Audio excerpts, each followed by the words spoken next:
पूर्णमादाः पूर्णमिदं पूर्णात् पूर्णमुदच्यते पूर्णस्य पूर्णमादाय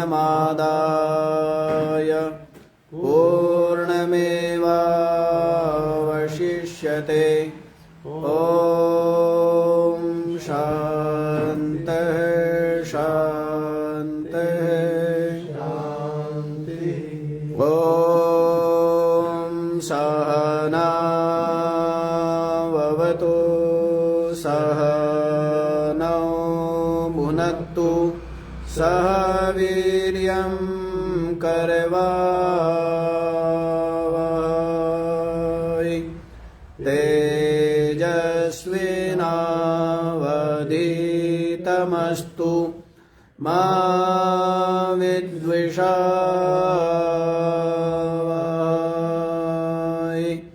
ॐ शान्तिः शान्तिः शान्तिः। ॐ भद्रं कर्णेभिः शृणुयामदेवाः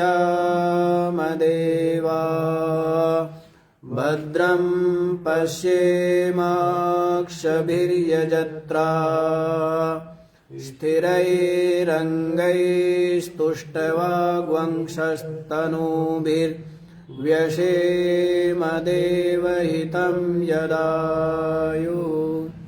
स्वस्ति नः इन्द्रो वृद्धश्रवाः स्वस्ति नः पूषा विश्ववेदाः स्वस्ति नस्तारक्ष्यो अरिष्टनेमिः स्वस्ति नो बृहस्पतिर्दधातु। ॐ शान्तिः शान्तिः शान्तिः।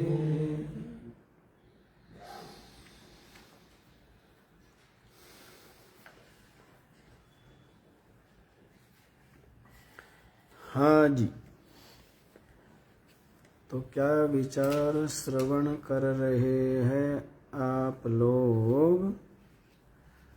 प्रथम प्रश्न के समाधान के पश्चात द्वितीय प्रश्न करते हैं विदर्भ देश निवासी जो भार्गव ऋषि है पिप्पलाद महर्षि से, और पूछते हैं कि भगवन कत्येव देवा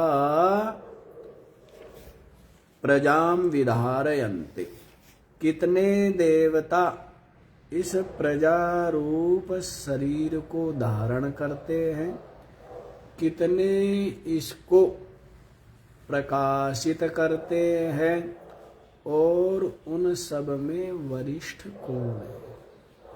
देखो, प्रथम दिन भी और अनेकों बार हम बता चुके हैं कि हमारे यहाँ पर जो मननशील विचारवान ऋषि मुनि हुए हैं, उन्होंने जीवन के एक एक क्षण को और संपूर्ण प्रकृति को किससे जोड़ा है?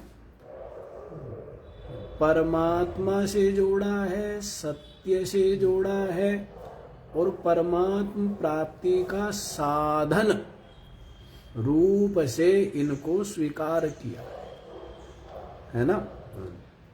अब जीने को तो राम जी भी जैसे बताते हैं ना, योग वासिष्ठ में क्या कहते हैं, जीने को तो सब जीते हैं, क्या पक्षी नहीं जीते हैं, क्या मृग नहीं जीते हैं, पशु आदि, क्या वृक्ष नहीं जीते, जीने से क्या होता है?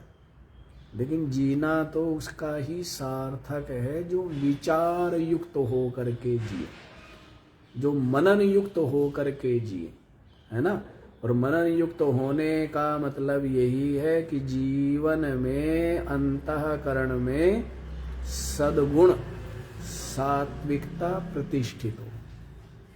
जैसे कल भी बता रहे थे, जीव मात्र के प्रति प्रेम हो, करुणा का भाव हो, सहयोग का भाव हो, सरलता हो, है ना, सहन शक्ति हो, धैर्य हो, मीठे वचन बोले, हैं, और दूसरों को जो भी सहयोग कर सकता है सहयोग करे, तो ये जीवन तो है सार्थक। अन्यथा तो गीता में कहा है ना, भुंजते ते त्वगम पापा ये पचन्त्यात्म कारणात्।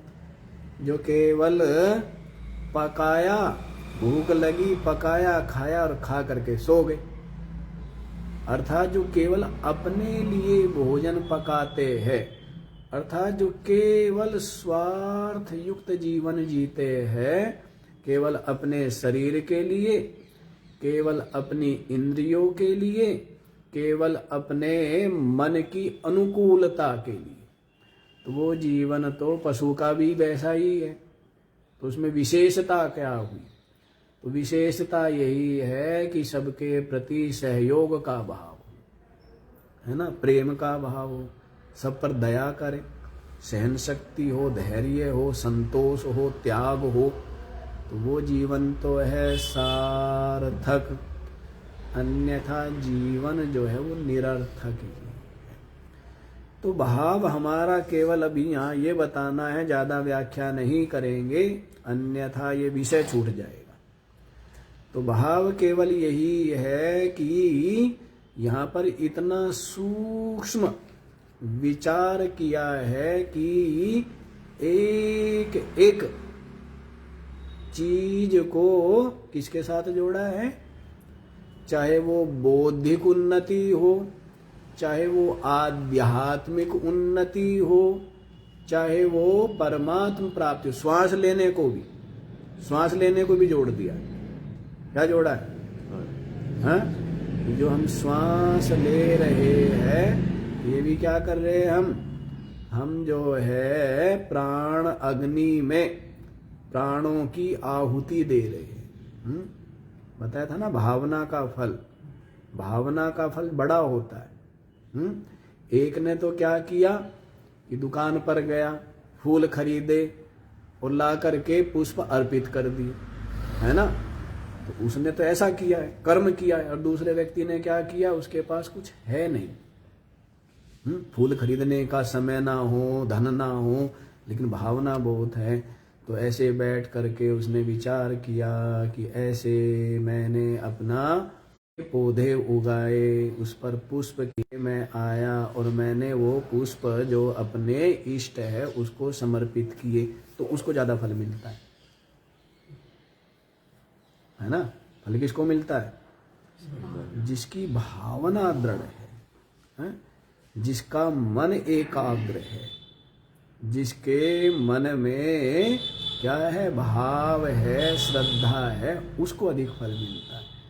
और भावना हो, आपका ध्यान ही ना हो और बहुत कुछ हो जाता है, तो उसका कोई विशेष फल नहीं होता है। जैसे आपने मन में समझ के या बुद्धि से निश्चय करके जो हिंसा की, वो तो हिंसा है, और जो अनजाने में होती है चलते हुए या श्वास लेते हुए, तो वो हिंसा नहीं मानी जाती है, क्योंकि वो नहीं की आपका वैसा इस कारण से। तो देखिए, भावना की बात यहाँ पर चल रही है। तो क्या भावना कर रहे हैं कि ये जो शरीर रूप, ये जो क्या है, प्रजा है, इसको कितने देवता धारण करते हैं? तो बता दिया था कौन कौन देवता धारण करते हैं। पंच महाभूत है, और श्रोत्र, त्वक, चक्षु, वाणी आदि, ये सब क्या है? ये सब देवता ही है। ये सब क्या है? देवता का मतलब होता है जो या तो स्वयं प्रकाश रूप हो, उसको देवता कहते हैं, या दूसरों को जो प्रकाशित करे उसको देवता कहते हैं, और दूसरों को जो देता है उसको भी देवता कहते हैं। ठीक है ना। इसलिए ग्रामीण भाषा में क्या बोलते हैं? देता। ग्रामीण भाषा में देवता नहीं बोलते, क्या बोलते हैं? देता। तो देता मतलब जो देता ही है ना। दानाद देवः संस्कृत के अर्थ है ये, ऐसे ही नहीं कुछ का कुछ लगा लेंगे। दानाद देवा, जो दान करता है देता है वो देव है। दीप्तिमत्वाद देवा, जो क्या है, जो स्वयं दीप्ति वाला है, जैसे सूर्य प्रकाश वाला है, तो वो देव है। और द्योतनाद देवा, जो दूसरों को प्रकाशित करता है वो भी देव है। तो संस्कृत में एक एक शब्द के अनेकों अर्थ होते हैं, है ना।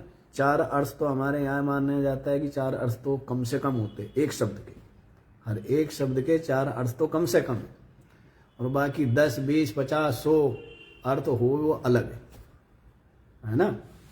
तो देखिए ये देवता है जो इस शरीर को प्रकाशित करते हैं और धारण करते हैं। लेकिन वो सब देवता कहने लगे, चक्षु आदि देवता, श्रोत्र आदि देवता, कि हमने ही शरीर को धारण किया हुआ है। तब जो वरिष्ठ प्राण है उसने कहा, मोह को मत प्राप्त हो वो है, ये जो शरीर है इसको तो स्वयं को 5 भागों में विभक्त करके मैं ही धारण किए हुआ, है ना।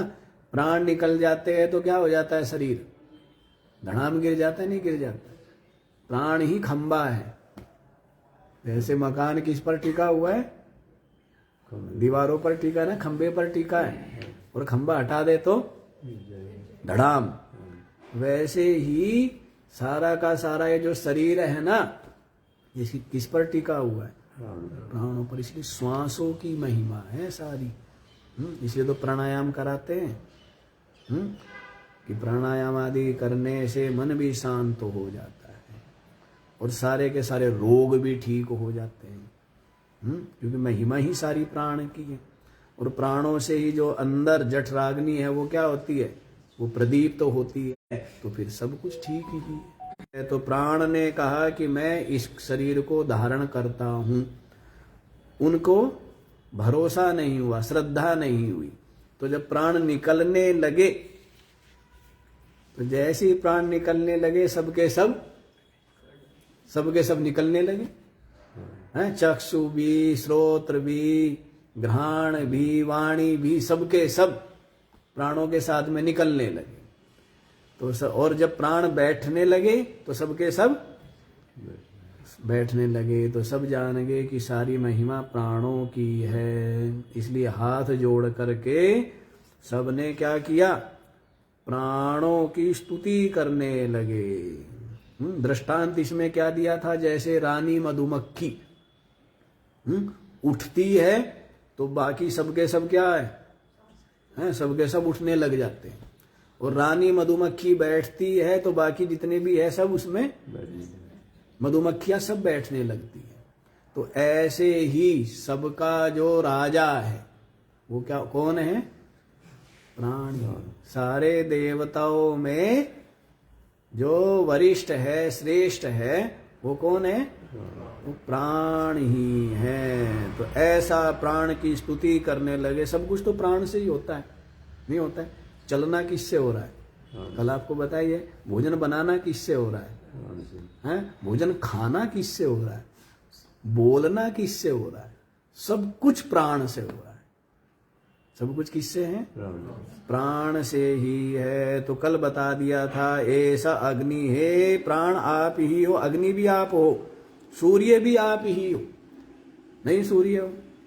जो सूर्य में जो शक्ति है, सामर्थ्य है, वो किससे है। अच्छा एक चीज, आप ये जो आपका शरीर है और ये जो सूर्य का प्रकाश को देख पा रहा है और या सूर्य की गर्मी को अनुभव कर पा रहा है, वो किससे कर पा रहा है, प्राणों से ना। प्राण ना हो गई शरीर में तो सूर्य क्या 1000 सूर्य हो गए तो क्या फर्क पड़ना है, कोई फर्क पड़ेगा।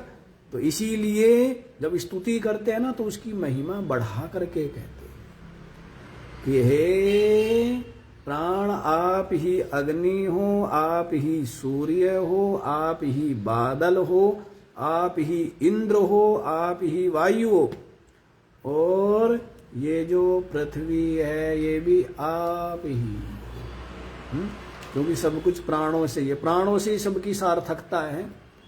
अन्यथा जब तक प्राण है, जब तक आपके घर में एक रोटी है ना, रोटी, उसका भी महत्व है। जब तक आपके शरीर में प्राण है तो एक दाने का भी महत्व है। और जब शरीर में प्राण ना हो, धन का ढेर आपके पास में, बल्कि ढेर के ऊपर आपका शरीर पड़ा हो, तो क्यों जी, धन के ढेर के ऊपर शरीर पड़ा है तो कोई उसका महत्व है क्या? कोई महत्व नहीं। और जब तक प्राण है तब तक उस अन्न के एक दाने का भी महत्व है, क्योंकि एक एक दाने से ही तो रोटी बनी है, और उस रोटी को खाने से ही तो क्या बने, शरीर में ये प्राण पुष्ट होते हैं। तो इसलिए कह दिया है कि प्राण आप ही सब कुछ है। ये ऐसी उपासना करते हैं, ऐसी क्या बताई है। और उपासनाओं का फल क्या है आप ये देखो। अब तो वैज्ञानिक भी इतना ज़्यादा सिद्ध कर ही रहे हैं कि किसी बात को आप निरंतर अपने मस्तिष्क में दोहराएंगे तो वैसा ही आपको आप बन जाओगे, वैसा ही आपको अनुभव होने लग जाएगा, है जैसा आप मानेंगे। है व्यक्ति निरंतर नकारात्मक रहता है तो इस कारण से सब कुछ नकारात्मक उसको दिखने लग जाता है, और सकारात्मक रहता है तो उसको सब कुछ हंसता हुआ दिखता है। सब कुछ माइंड से ही तो है, इसी में तो संस्कार है सब कुछ। और उन्हीं संस्कारों से क्या बनते हैं, उन्हीं संस्कारों से विचार बनते हैं, उन्हीं विचारों से वैसे कर्म बनते हैं। वैसे तो कर्म करता है। तो इसलिए अपने मस्तिष्क में निरंतर अच्छी अच्छी चीजें दोहरानी चाहिए। मंत्र जाप इसीलिए तो है, ध्यान इसीलिए तो है कि अच्छी अच्छी चीजें अपने दिमाग में दोहराते रहेंगे तो वैसा ही अनुभव होता जाएगा। आप यूं समझो कि मैं बीमार हूं, ये दोहराते रहो तो आप बीमार होंगे, निश्चित रूप से होंगे। और आपको कितना ही बड़ा रोग हो, बस दिमाग में एक बात घुसा दो, कुछ नहीं है मेरे। डॉक्टर भी इसी बात को सिद्ध कर रहे हैं, बड़े बड़े वैज्ञानिक, इसी बात को कि दिमाग यदि ये स्वीकार कर लेगा ना, देखो दिमाग के भी दो भाग है ना, मन के जो है दो भाग है, एक चेतन मन और एक अवचेतन मन। तो ये जो चेतन मन है ना, ये तो 5 पैसा ही है। 95 पैसा क्या है, ये 5 पैसे में चलता रहता है सब कुछ। 95 पैसा अवचेतन मन है। तो अवचेतन मन में क्या क्या पड़ा आपको खुद नहीं पता है। जन्म जन्मतिया संस्कार वो सब है जिनका वर्तमान से कोई दूर दूर तक संबंध नहीं होता, वो कहां से, तो अवचेतन मन में पड़े। और अवचेतन मन में बहुत शक्ति है। तो इसीलिए तो हमारे यहाँ विज्ञान ही सारा का सारा अध्यात्म इसीलिए है कि जो पड़े हुए पुराने संस्कार हैं, जो मलिन संस्कार है या नकारात्मक संस्कार है या उदासी निराशा दुख चिंता के संस्कार हैं, उनको निकालो और प्रसन्नता के, दया के, प्रेम के, हैं उत्साह के, आनंद के, सद्विचारों के ये संस्कार क्या करो, यदि आप अपना भला चाहते हो तो। और दूसरा, इस संस्कार ऐसे नहीं बनते।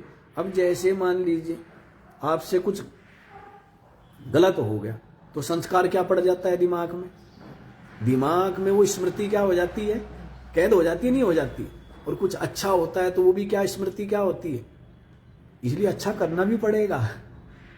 अच्छा करेंगे, अच्छा सोचेंगे तो आपके अंदर संस्कार क्या जाते जाएंगे, कौन से एकत्रित होंगे, अच्छे संस्कार, है ना, वही केंद्रित होंगे और उसी के अनुसार। इसलिए प्रसन्न रहना चाहिए। आदत डालो अपने दिमाग को, जितने उदास रहोगे उतना ज्यादा उदासी के संस्कार संचित होंगे, उतना ज्यादा उदास आपको रहना भी पड़ेगा और वैसी परिस्थिति भी बनेगी।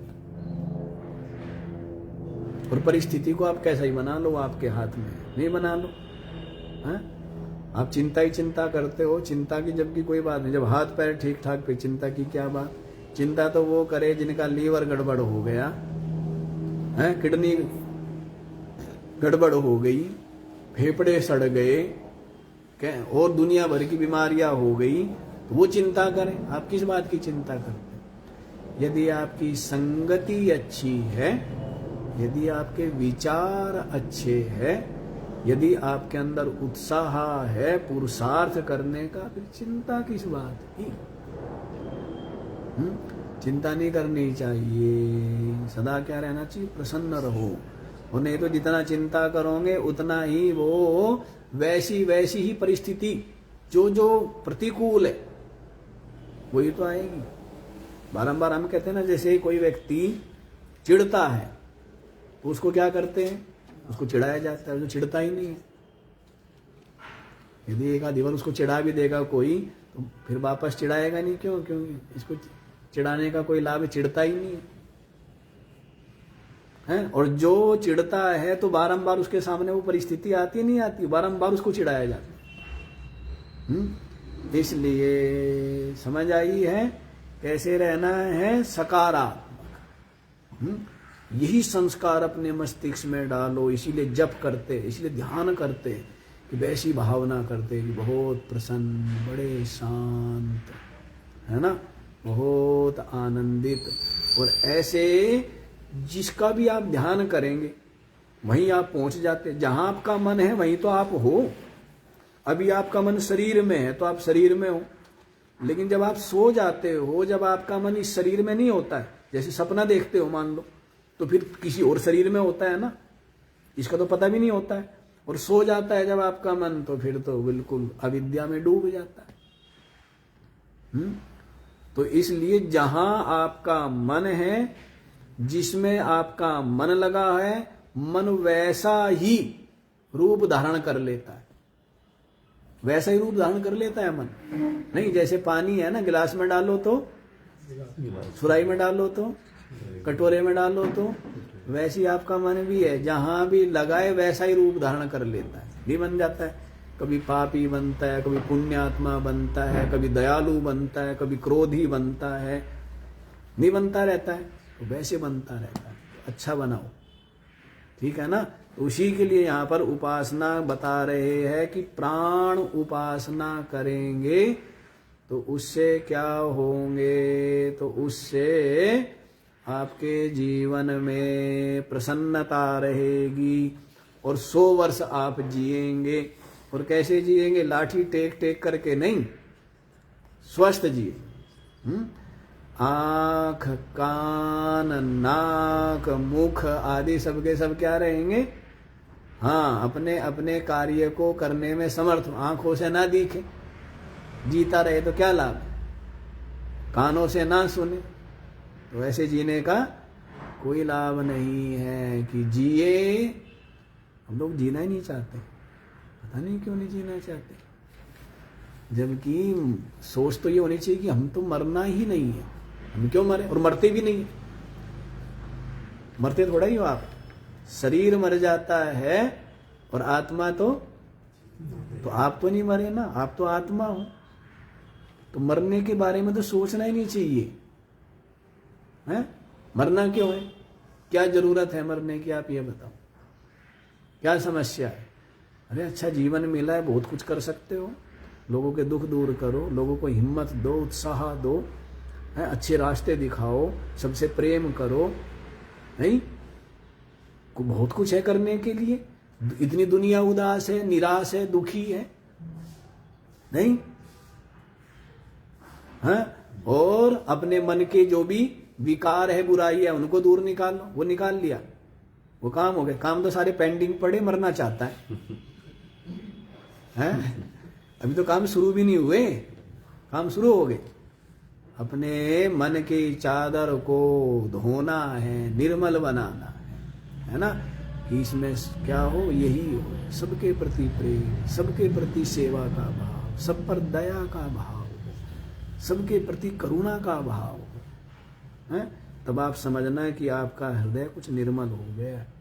जब अपने मैं से स्वार्थ से ऊपर उठ करके आप दूसरे के लिए सोचने लगे, तब समझिए कि आपका कुछ चित्त कुछ निर्मल हुआ है, मन कुछ निर्मल हुआ है।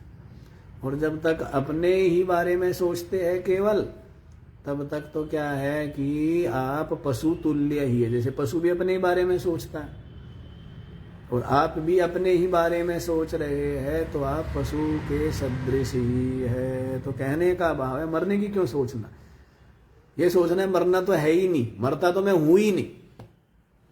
जब तक शरीर है तब तक क्या करेंगे, खूब ग्रंथ पढ़ेंगे, खूब पढ़ाएंगे, सबसे मीठा बोलेंगे, सबको हिम्मत देंगे। हैं, कोई उदास निराश दुखी चिंतित हो तो उसको भी साहस देंगे, और जो अपने से जो सहयोग बनेगा वो करेंगे, ठीक है ना। और खूब साधना करेंगे और खूब प्रसन्न रहेंगे और खूब आनंद में रहेंगे। उदासी निराशा को आसपास भी क्यों नहीं देना, उदासी क्यों करें, उदासी किस बात की है, क्या उदासी है बताओ। कि जी मैं बीमार हूं इसलिए उदास हूं, तो उदास होने से तेरी बीमारी ठीक हो जाएगी, ये बता। बीमार होने से मतलब उदास रहने से बीमारी ठीक होगी क्या, नहीं होगी। फिर प्रसन्न रहे, किसी कर्म का भोग था पाप था वो नष्ट हो रहा है, किसी जन्म का अपनी तो कर्म भोगता है। ये जो भी जीव सुख दुख भोगता है वो सब किसके कर्मों का फल है, अपने तो कर्मों का फल है। तो किसी जन्म में कुछ पाप हो गया जाने अनजाने, उसका भोग क्या है, रोग आदि या संकट या समस्या ही क्या है, अपने कर्मों का भोग है ना। तो भोगे बिना तो काम, या तो सबने भोगे। राम जी ने भी शिकायत नहीं की कि मुझे 14 वर्ष के लिए वनवास क्यों भेज दिया भाई, हैं?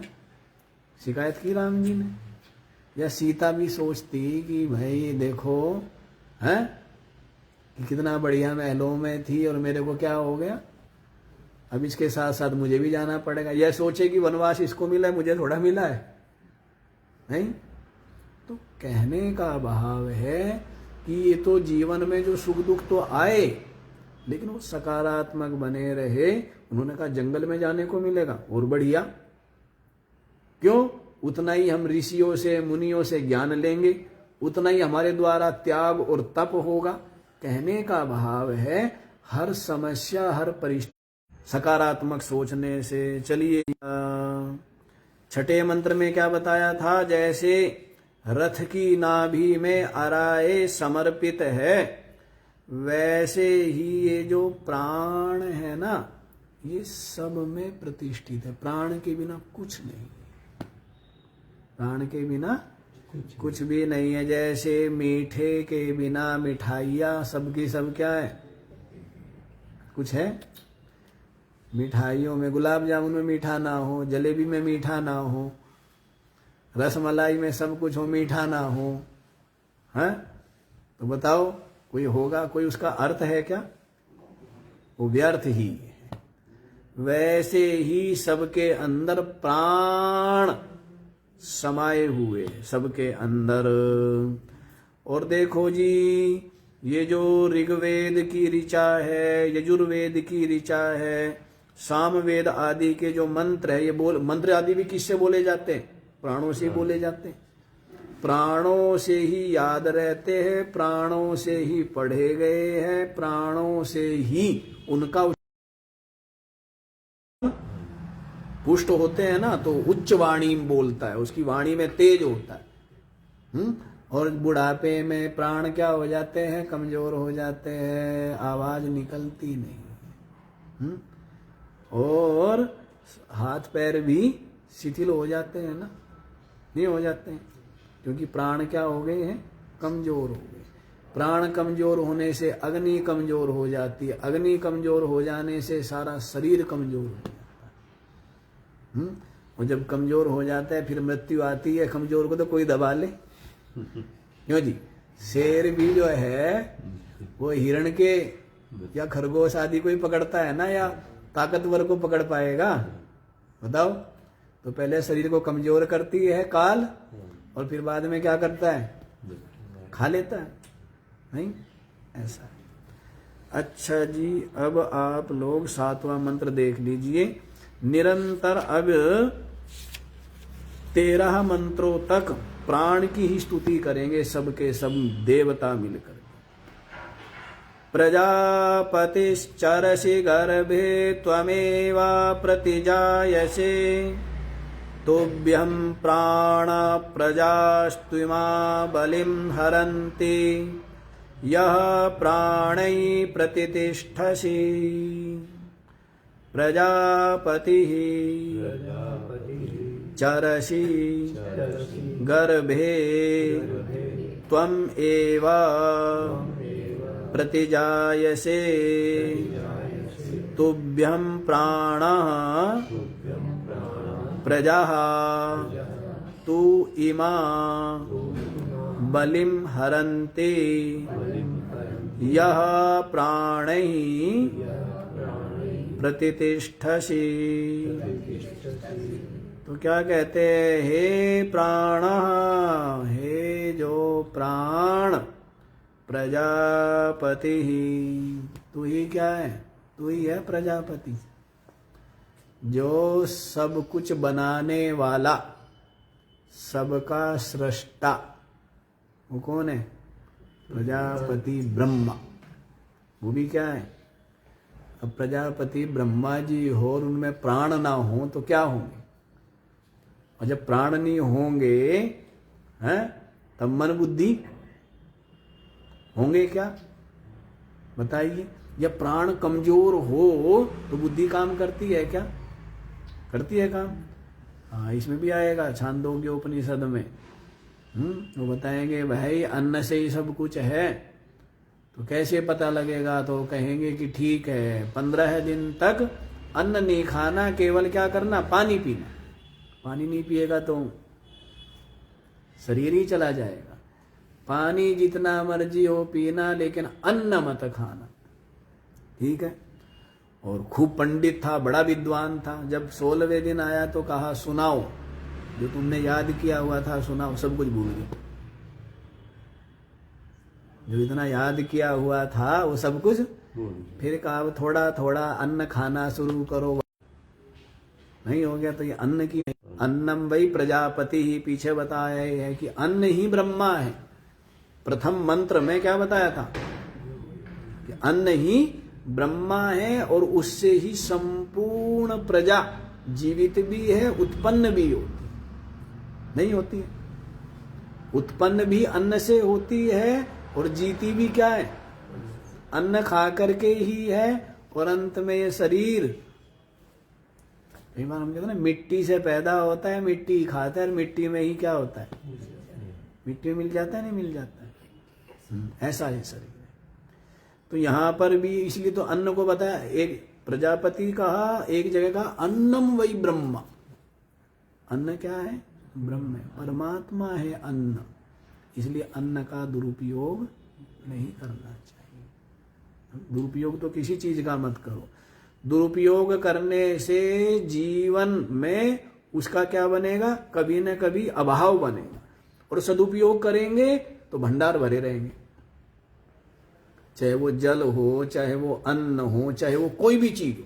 जितना आप उसका सम्मान करेंगे, जितना आप उसको दुरुपयोग नहीं करेंगे, सदुपयोग करेंगे, उसकी महिमा को स्वीकार करोगे, उतना भंडार भरे रहेंगे।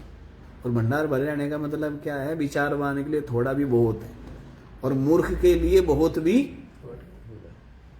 नहीं। विचारवान जो है ना, वो थोड़े को भी क्या कहते हैं महाराज, बहुत कृपा ही कृपा है। और जो मूर्ख है वो तो जीवन भर उसको तो रोना ही है, बताया था ना। समझदार व्यक्ति को नरक में बैठा दो, वहां भी स्वर्ग बना दो, और मूर्ख व्यक्ति को स्वर्ग में बैठा दो, नरक ना बना दे तो ठीक है ना। महिमा, ज्ञान की महिमा बहुत है, ज्ञान। तो इसीलिए बताया है कि अन्न से ही है ना, जो ब्रह्मा जी में सृष्टि को उत्पन्न करने का ज्ञान भी और सामर्थ्य भी, सबका सब किससे? प्राण से है ना। किससे? यहां पर हाँ, अन्न से प्राण है। और फिर क्या है? प्राणों से ही सब कुछ है, नहीं है? बताओ जी। नहीं तो ब्रह्मा जी में ज्ञान भी नहीं होगा और ब्रह्मा जी कर भी नहीं पाएंगे। जैसे कोई बीमार व्यक्ति रोटी बना भी नहीं पाता है, खा भी नहीं पाता है, क्योंकि उसके प्राण क्या है? प्राण कमजोर हो गए। तो प्राणों से ही है ना। अब दौड़ता है कोई व्यक्ति या वजन उठाता है, सब किससे? प्राणों से ही तो है। सब क्या किससे? सब कुछ प्राणों से ही है ना। तो इसीलिए कह रहे, हे प्राण आप ही प्रजापति हो, आप ही ब्रह्मा हो। चरसी गर्भे त्वमेवा प्रतिजायसे, और तू ही जो है ना गर्भ में विचरण करता है, और फिर क्या होता है? तू ही जन्म लेता है। कौन जन्म लेता है? प्राणी तो जन्म लेता है कि हे प्राण तू ही गर्भ में, त्वमेवा गर्भे चरसी, तू ही गर्भ में विचरता है, और प्रतिजायसे, और फिर जन्म लेता है। कैसे जन्म लेता है? माता पिता के अनुरूप ही जन्म लेता है, नहीं लेता है? माता पिता के अनुरूप ही क्या होता है? जो संतान है वो कैसी होती है? माता पिता के अनुरूप ही शरीर आदि भी, और वैसी ही बुद्धि भी, और वैसी ही संस्कार भी। नहीं होता है? वैसी जैसा संग करे वैसा ही रंग होवे। नहीं, पहले भी यही था, फिर भी तो यही आया है।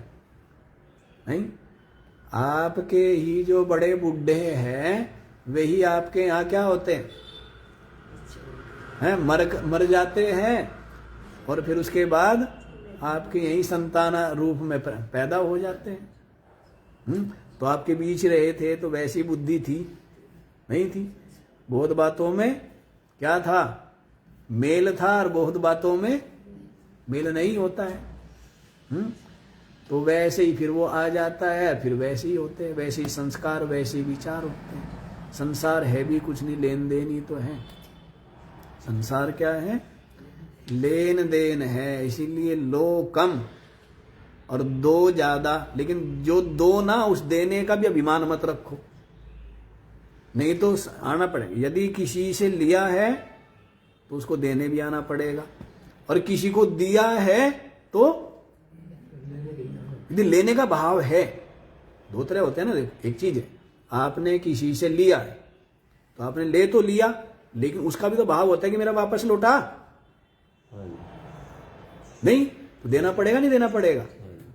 और यदि आपने किसी को दिया, मन में भाव रखा कि नहीं भाई वापस लौटाने की जरूरत नहीं है, मुझे नहीं चाहिए, तो फिर समझ लो ये बात भी। क्यों जीव बारंबार आता क्यों है? या तो लेने आता है, या तो इसलिए क्या करो, जिससे लिया हुआ है यहां पर क्या है? खाता बराबर करते चलो, ठीक है ना। जो लिया है उसको दे दो, और जो दिया है ना उसको भूल जाओ। समझ आ रही है बात? भूलने से खाली एक जगह काम चलेगा। अब किसी से लिया है और आप भूल जाओ, आप तो भूल गए, वो तो नहीं भूला, वो तो लेगा। क्यों जी? आप तो भूल गए, वो तो नहीं भूला, वो तो लेगा, इसलिए देने आना पड़ेगा। हाँ, यदि आपने किसी को दिया और आप दे करके भूल गए, तो फिर आपको लेने नहीं आना पड़ेगा। कितना सामान्य से नियम है। जो इस संसार में नियम चलते हैं प्रकृति के, वही शाश्वत नियम है। समझ आई बात? इसलिए जो किसी से लो, पहली बात तो लो, और किसी को दो तो दे का अहंकार है, उसको भूल जाओ, मतलब दे करके भूल जाओ कि मैंने नहीं दिया कुछ भी। इसीलिए लोग बोल देते हैं कि भाई भगवान ही करने कराने वाला है, भगवान ने ही दिया है, हम तो कुछ भी नहीं है, ऐसा भाव रखते हैं। तो उससे ना कर्तापना आता ना भोगतापना आता। इसी कारण से उनको इस संसार में दोबारा देह आदि धारण नहीं करना। ज्यादा बहुत बुद्धि लगाने की जरूरत नहीं, बड़ा सामान्य सा सरल सा विज्ञान है, समझने की जरूरत है बस। समझ ले तो सब कुछ सरल है, और ना समझो तो बहुत कठिन है। नहीं, कोई भी चीज है, जैसे कोई भी कार्य है, समझ ले तो सरल है, नहीं सरल है। एक मिस्त्री है, वो मशीन के विषय में उसको समझ है, उसके लिए बहुत सरल है। आप लगा कुछ भी नहीं, ज्ञान की है, अंत में तो पहुंचती ज्ञान में ही है। चाहे अन्न हो चाहे प्राण हो, अंत में तो महिमा किसकी है? ज्ञान की। महिमा तो सब ज्ञान की है ना। चलिए, तो यहां पर देखो कि तू ही माता पिता के अनुरूप होकर के जन्म लेता है प्राण। तुभ्यं प्राणा प्रजा इमा बलिम हरंती। और ये जो मनुष्यादि संपूर्ण प्रजाएं है ना, ये तुझे ही क्या देते? सब कुछ तुझे ही देते। सब कुछ किसको देते हैं? जैसे इतनी सामग्री आप लोगों ने इकट्ठी की है ना, क्या क्या लेकर के आए? सुगंधित सामग्री लाए, पुष्टिदायक सामग्री लाए, है ना, और ओज तेज वर्धक सामग्री लाए। अनेकों प्रकार की सामग्री आए। नहीं, किसी में सुगंध है, कोई घृत आदि क्या है, पुष्टि देने वाले हैं। तो अनेकों प्रकार की सामग्री रखते हैं, रखते हैं। जब सामग्री डालते हैं, घी है, जौ है, कपूर है, सुगंधित और तरह तरह की जड़ी बूटियां है, सब सुगंधित है, पुष्टिदायक है। तो सबकी सब सामग्री इकट्ठे करते हैं और फिर अग्नि जला करके यज्ञ वेदी में क्या करते हैं? आहुति डालते नहीं डालते? तो वैसे ही सारी की सारी सामग्री आप बनाते हो। क्या बनाया? खीर बनाई, मालपुए बनाए, ठीक है, जलेबी बनाई, फिर छोले चावल बनाए, और सबकी सब सामग्री किसको आहुति देते हो? प्राण को। किसको दिया है अग्नि आहुति? प्राण अग्नि को दिया है ना। इसको अग्निहोत्र बोलते हैं। आपने देखा होगा बहुत से लोग जो है, साधक लोग क्या करते? प्राणों में आहुति देते हैं। प्राणाय स्वाहा, अपानाय स्वाहा, समानाय स्वाहा, व्यानाय स्वाहा, उदानाय स्वाहा, ऐसे करके आहुति देते हैं ना, तो वो उनका अग्निहोत्र हो जाता है। एक व्यक्ति ने करोड़ों अरबों रुपए लगा करके पांडाल बनाया, दुनिया बनाई, बहुत बड़े बड़े कार्य किए, बहुत बड़ा यज्ञ किया। और एक व्यक्ति ने क्या किया? ध्यान से भोजन कर लिया, सावधानी से भोजन कर लिया, इस भाव से, श्रद्धा से कि मैं प्राण अग्नि में आहुति दे रहा हूं अन्न की। तो उसका क्या हो रहा है? उसका वो अग्निहोत्र हो रहा है। हो सकता है कि उसको ज्यादा पुण्य मिले जो उसने अरबों रुपए खर्च करके यज्ञ किया, उससे भी ज्यादा, क्योंकि भावना का लाभ है। अनेकों प्रकार के यज्ञ गीता में बताए हैं, नहीं बताए? ये प्राण अग्निहोत्र, इंद्रियों के संयम रूप यज्ञ, या इंद्रियों में विषयों की आहुति रूप यज्ञ, अनेकों प्रकार के यज्ञ बताए, नहीं बताए? क्यों जी? अनेकों प्रकार के यज्ञ बताए हैं ना, गीता में बताए। द्रव्य यज्ञास, तपो यज्ञा, योग यज्ञास तथा परे, स्वाध्याय ज्ञान यज्ञाश्च। वैसे सब यज्ञों में गीता में तो पूछा कौन है? यज्ञानाम जप यज्ञोस्मि। श्री कृष्ण से पूछा सब यज्ञों में सबसे बड़ा यज्ञ क्या है? तो कहते जप यज्ञ, जप करना। इसको क्या बोला है? सबसे श्रेष्ठ यज्ञ बोला है। लेकिन ये वाला जो ज्ञान यज्ञ, ये उससे भी ज्यादा श्रेष्ठ बोला है, नहीं बोला है? परीक्षित ने जप नहीं किया। जब परीक्षित को 7 दिन बाद मृत्यु का शाप मिला, तो परीक्षित ने क्या किया? जप किया, या ध्यान किया, या तीर्थ किया, या यज्ञ किया, या व्रत किया? क्या किया? सत्संग किया। क्या किया? क्यों? क्योंकि जप में तो मन भाग सकता है, सत्संग में भाग के दिखा के ना मन को क्या बोलो कि हम बैठ गए सत्संग में, अब तू भाग के दिखा, चल। तेरे को ही देखते हैं। तो सत्संग में मन अपने आप ही क्या रहता है, अपने आप ही शांत रहता है, और अपने आप ही जैसा जैसा सुनता है वैसी वैसी भावना, वैसा वैसा चिंतन, वैसे वैसे विचार वैसा बनता जाता है ना। तो इस कारण से इसकी ज्यादा महिमा है कि 7 दिन में सत्संग सुनने से ही क्या हो गए परीक्षित, मृत्यु के भय से मुक्त हो गए, नहीं हो गए। तो ज्ञान यज्ञ को सबसे बड़ा बोला है। जप यज्ञ श्रेष्ठ है, लेकिन ज्ञान यज्ञ की महिमा अधिक है। चलो अब ज्यादा नहीं, यहाँ की व्याख्या छूट जाएगी।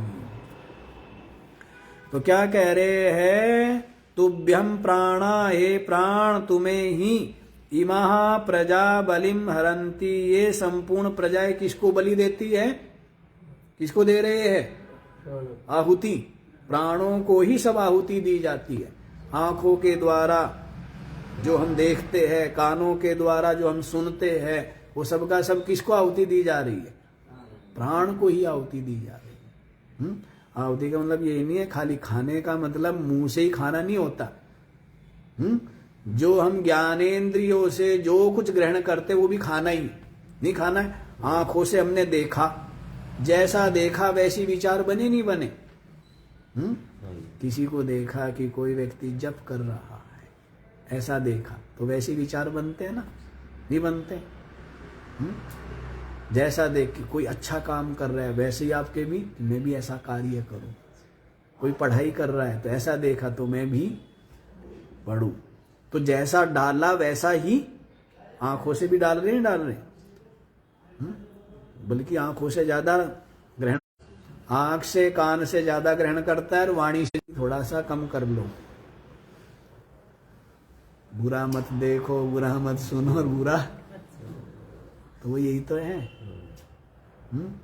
और हमारे वेदांत में तो अंत में कह देते कि देखो ही मत, सुनो ही मत, और कहो ही मत।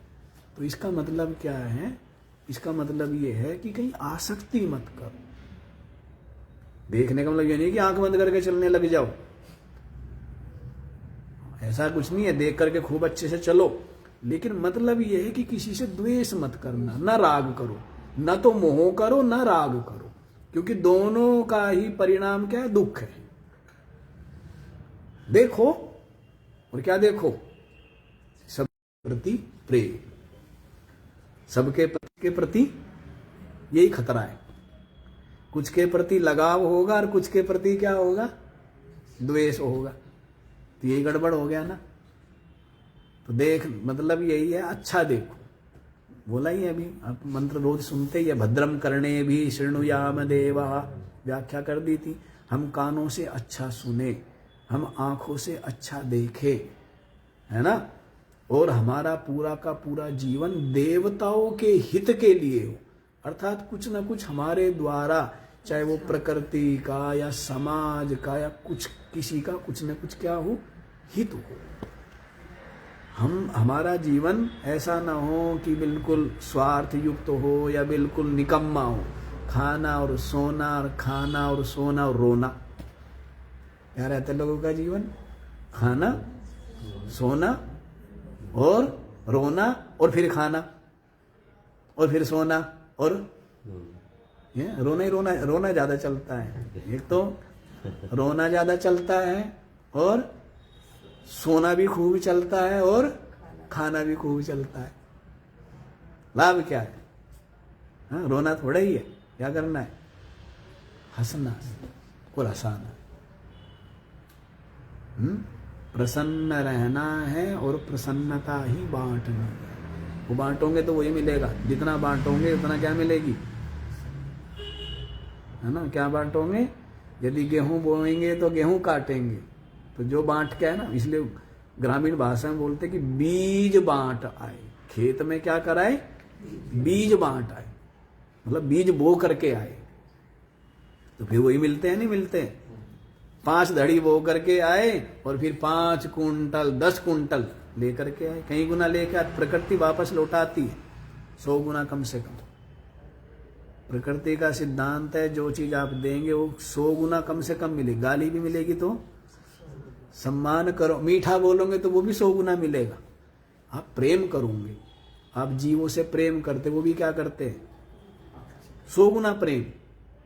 नहीं, आप जीवों पर प्रेम करें। मान लीजिए आप 100 लोगों से आप प्रेम करते, दया करते, तो उन 100 के कारण से आपको हजारों लोग आपको अच्छा मानते और आपके प्रति अच्छा भाव रखते कि भाई ये खुश रहे, इसका भला हो।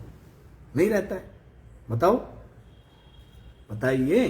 तो ये प्रकृति का नियम है, 100 गुना लौटाई। गाली भी दोगे तो फिर वो भी गाली भी, अरे उसने उसको गाली दी, अरे उसने उसको गाली दी, वो 100 लोगों में पहुंचेगी, वो 100 के 100 आपको क्या करेंगे? हैं? और यदि आपने अच्छा काम किया तो वो बात भी 100 लोगों में पहुंचेगी। 100 कम से कम है। प्रकृति 1000 गुना भी देती है, लाख गुना भी देती है, अनंत गुना भी देती है। एक जामुन का बीज लगाया, एक मिलते कितने? अरबों खरबों। नहीं, बीज कितने लगाए? ये प्रकृति का नियम है। जो बोएंगे 100 गुना तो कम से कम देगी, कुछ भी बो दो। ठीक है? इसलिए खुशी बांटोगे तो कितनी मिलेगी? और उदासी बांटोगे, लोग उदासी बांटते फिरते, उदास रहेंगे, निराश रहेंगे, दूसरा भी देखेगा, वो भी अरे क्या हो गया भाई, तो उदासी बांट रहे तो मिलेगी क्या फिर? वो प्रसन्नता। चलो जी, यहीं पर हम तो सोच रहे थे पूरा करेंगे, धीरे धीरे हो जाएंगे ऐसे। तो ये संपूर्ण प्रजा हे प्राण तुम्हारे लिए ही बलि को उपहार सब कुछ तुम्हें ही समर्पित करती है। यह प्राण प्रतिष्ठसी, और ये जो प्राण ही, प्राणों में या प्राणों के द्वारा जो भोक्ता रूप से स्थित है वो तू ही। ठीक है ना? सबकी सब चक्षुरादि इंद्रिया तुझे ही क्या करते हैं? जो भी बलि है, सामग्री है, वो सबकी सब तुझे ही अर्पण करती है, और तू ही उन सब का भोगता है, उन सब को ग्रहण करने वाला। ऐसे महिमा बढ़ा रहे हैं, नहीं बढ़ा रहे? कल बताया था ना, राजाओं के दरबार में जो कवि होते थे, उनका काम क्या होता था? ये होता था ना कि राजाओं का उत्साह बढ़ाए, है ना? उत्साह नहीं होगा ना, है? यदि वो पहले से ही संकुचित होवे, संकोच, शर्मीला होवे, हैं, और वैसा उसके अंदर आत्मविश्वास ना होवे, तो वो सामना कर पाएगा? हैं? ठीक कुछ निर्णय ले पाएगा? नहीं ले पाएगा। इसलिए राजाओं के पास क्या होते हैं? उत्साह बढ़ाने वाले होते हैं कि आप तो ऐसे है, आप क्या नहीं कर सकते, आपके समान तो कोई है ही नहीं। और ऐसा ही बोलेंगे ना किसी को, तो वैसा ही वो बनता चला जाएगा। इसलिए कितने बार बोला है, कहीं भी जाओ नेगेटिव बात मत करो, नकारात्मक बात नहीं करना। मरीज के पास जाओ ना, कितना, अरे पहले से तो आप बहुत अच्छे लग रहे हैं, अब तो आपके चेहरे पर दिख रहा है कि आप स्वस्थ हो रहे हैं, कितने ठीक हो गए पहले से तो आप। ऐसा भर दो उसके दिमाग में, उसको लगेगा, कुछ भी ना हो, लगेगा ये आदमी अच्छा है, उसको पसंद आएंगे आप। और आपने कहा अरे पहले से आप कमजोर लग रहे हैं, आप तो कुछ बीमार रहते हो क्या, कोई दिक्कत है क्या आपको? वो सोचेंगे मनहूस आदमी आ गया, इसको कोई भगाए मेरे सामने से। भले वो कुछ ना कहे, लेकिन किसी को भी पसंद नहीं है कि आपके अंदर उसने आपको क्या दे दी? चिंता दे दी व्यर्थ में। आप ठीक ठाक थे, अरे क्या हो गया आपको भाई, क्यों सूखते जा रहे हो, हैं? अरे आपका चेहरा पीला पड़ गया।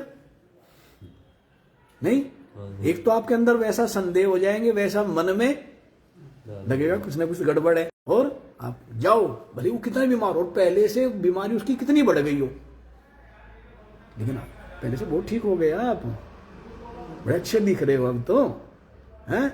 दिख रहा है आपके चेहरे पर पहले से ज्यादा। ऐसे ऐसे पैरामीटर है, इसलिए उनकी सुननी नहीं चाहिए। हम कहते प्रसन्न रहना चाहिए बस, ठीक है ना? यदि आपकी नींद ठीक है और आप प्रसन्न हैं, और सात्विक भोजन लेते हैं और शरीर से परिश्रम करते हैं, जिस रास्ते में हॉस्पिटल हो या डॉक्टर का घर हो, उस रास्ते से जाना भी नहीं कभी, ठीक है ना? हाँ, कोई मतलब ही नहीं है। हाँ, नींद डिस्टर्ब है इसका मतलब शरीर कह रहा है गड़बड़ी है भाई, कुछ न कुछ मिलेगी निश्चित रूप से। और जिसकी गाढ़ी नींद है, कितने टेस्ट करा लेना, कितने टेस्ट करा लेना, क्या बीमारी मिल जाए, कोई मतलब ही नहीं है। तो शरीर बड़ा सरल है, आयुर्वेद के हिसाब से देखें शरीर बहुत सरल, और एलोपैथिक के हिसाब से देखें तो शरीर बहुत टेढ़ा, बहुत पेचीदा, कोई सीमा ही नहीं। और बीमार करते जाएंगे, ये काम। चलिए, दूर दूर बात पहुंच जा रही है, यहीं पर देखिए आगे वाला मंत्र बताए जी, भाष्य पढ़े इसका भाष्य पढ़ लीजिए। यह प्रजापति अपि स त्वमेव, ये जो प्रजापति है ना वो भी तुम ही हो। गर्भे चरसी पितुर्मातुश्च प्रतिरूपा सन प्रतिजायसे, गर्भ में विचरता है प्राण तू ही, और माता पिता के अनुरूप ही तू जन्म लेता है। प्रजापतित्वाद एव प्रागेव सिद्धम तव मातृपितृत्वं सर्वदेह देहेयाकृति छद्मना एक प्राणः सर्वात्मासी इत्यर्थः। क्या कहते हैं जी, देखो, प्रजापतित्वाद एव, प्रजापतित्व होने के कारण से, प्रजापतित्वाद, प्रजापति होने के कारण से, ब्रह्मा होने के कारण से ही, प्रागेव सिद्धम तवा, पहले ही सिद्ध है तू, सबका माता पिता कौन है, तू ही है। प्राण ही सबका क्या है, माता पिता, नहीं माता पिता है प्राण। प्राण नहीं है तो फिर उसके द्वारा किसी का जन्म हो सकता है क्या? जीवित से ही जन्म होता है ना। बीज में भी यदि प्राण ना होवे तो क्या होता है, बीज को फेंक देते, नहीं फेंक देते, सूख गया, सड़ गया, घुन लग गया, तो बीज काम का नहीं होता है। वो बीज भी कौन सा काम का है, जिसमें प्राण है, नहीं जो जीवित है। पता है कि उसको बोएंगे तो इससे क्या होगा, अंकुर होगा, पौधा होगा, वृक्ष बनेगा, है पल्वित पुष्पित फलित होगा, नहीं तो प्राण है ना उसमें, तो वैसे जीवित से ही होता है। तो इसलिए हे प्राण, तेरा जो प्रजापतित्व है वो तो पहले से ही सिद्ध है, इस कारण से तू सबका माता पिता है। सर्वदेह देही आकृतित छद्मना एक प्राणः सर्वात्मा, मतलब संपूर्ण देह और देही के द्वारा, देही के कारण से तू अकेला ही क्या है, प्राण, तू ही सर्वात्मा। माता पिता भी कौन, प्राण, और जो जन्म लिया है वो भी कौन, प्राण। समझ आई बात? माता पिता भी कौन है, प्राण ही तो है, और जो जन्म लिया है वो भी क्या है, प्राण ही। नहीं वैसे वो बीज है ना, बीज ही तो सब कुछ है, वही बीज ही वृक्ष है, और उस वृक्ष से फिर वो बीज ही फल है, और उस फल से जो होने वाले जो बीज है वो बीज ही बीज बन गए, तो सब कुछ बीज ही हुआ ना, नहीं बीज हुआ। तो वैसे प्राण है सब कुछ। प्राणा सर्वात्मा अशीत्यर्था, सब कुछ प्राण ही है, ये समझ लो, सब कुछ क्या है, प्राण। तुभ्यं त्वदर्थम या इमः मनुष्याद्यः प्रजास्तु, हे प्राण चक्षुरादि द्वारे बलिम हरन्ते। हे प्राण, तेरे लिए ही ये जो संपूर्ण मनुष्यादि प्रजा है ना, ये क्या करते हैं, चक्षुरादि द्वारे, चक्षुरादि के द्वारा, बलिम हरन्ति, तुझे ही सब कुछ आहुति देते, सारी सामग्री की आहुति किसको देते, तुझे ही देते हैं। किसको देते हैं, तुझे ही देते हैं, प्राण को। यस्त्वं प्राणैश्चक्षुरादिभिः सह प्रतितिष्ठसि, हे प्राण, ये जो तू चक्षुरादिभिः सह प्रतितिष्ठसि, चक्षुरादियों के साथ में प्रतिष्ठित है, विराजमान है, सर्व शरीरेषु अतः तुभ्यम बलिम हरन्ति इति युक्तम। संपूर्ण शरीरों में विराजमान हो करके चक्षुरादि इंद्रियों द्वारा जो कुछ भी दिया जाता है उन सब का भोगता कौन है? प्राण। प्राण की स्तुति कर रहे, समझ आई ना बात? महिमा ही सारी प्राण की। इस शरीर में तो महिमा किसकी है? सुंदर शरीर, स्वस्थ शरीर, मजबूत शरीर, युवा शरीर है, सब कुछ हो, प्राण ना हो क्या जी? क्या रखोगे? घर में रखोगे या फेंकाओगे? क्या करते हो? उस शरीर को लकड़ी इकट्ठा करके लकड़ियों के ऊपर फेंक करके आग लगा देते, नहीं लगा देते? कौन से शरीर को क्या बिगड़ गया उसमें? आंखें भी है, कान भी है, नाक भी है, मुंह भी है, हाथ भी है, पैर, सब कुछ तो है, पर क्या नहीं है? है ना? तो उसको क्या करते? घर में रखते हैं, उससे प्रेम करते हैं? नहीं, फिर तो छूने पर भी स्नान करते हैं, अपवित्र मानते हैं, नहीं मानते हैं। घर का भी सारे का क्या करते हैं? शुद्धिकरण करते हैं, नहीं करते हैं? पहले तो जल आदि के द्वारा शुद्धिकरण करेंगे और बाकी फिर और अनुष्ठान आदि करके और तरह तरह के जो गोबर गोमूत्र आदि के द्वारा भी, गंगा जल आदि के द्वारा भी क्या करते हैं? शुद्धिकरण करते नहीं करते? क्यों? यहाँ पर भूत रहा था। यहाँ पर क्या था? हमारा जो शरीर है भूत ही तो है, 5 भूतों का बना है, 5 महाभूतों का बना है ना, ये पुतला नहीं बना है। तो प्राण जब तक है तब तक शिव रूप है, और प्राण निकले फिर सब। जब तक प्राण है तब तक शिव, और प्राण निकल गए सब है, उठा के डाला, नहीं डालते। तो इसलिए प्राण आप ही सब शरीरों में बैठे हैं और सबके सब इंद्रिया आदि आपको ही क्या कर रहे हैं? सब बलि सामग्री आहुति दे रहे हैं। भोक्ता ही यतः त्वम, जिस कारण से तू क्या है? भोगता है। तव एव अन्यत सर्वम भोज्यम, तेरे अलावा सब कुछ क्या है? भोज्य है। तेरे अलावा सब कुछ भोज्य है। क्या महाराज? सब आपकी महिमा। जैसे राजा को बोलेंगे ना, राजा कि महाराज आप ही है, ये सारी की सारी प्रजा के स्वामी आप है ना?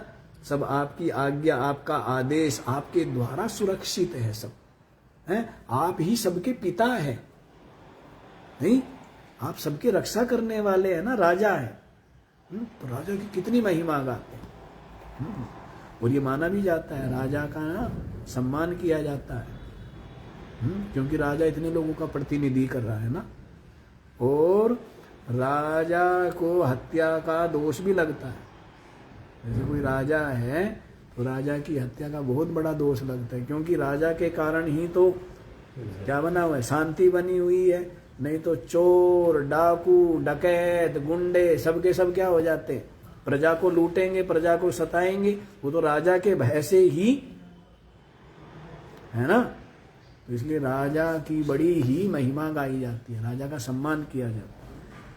चलो जी, आज क्या हुआ? आज तो और व्याख्याओं में समय चला गया और समय हो गया ज्यादा, और मंत्र आपका हुआ एक ही। चलो बाकी का विचार कल करेंगे, आज इतना ही रख लीजिए। ओम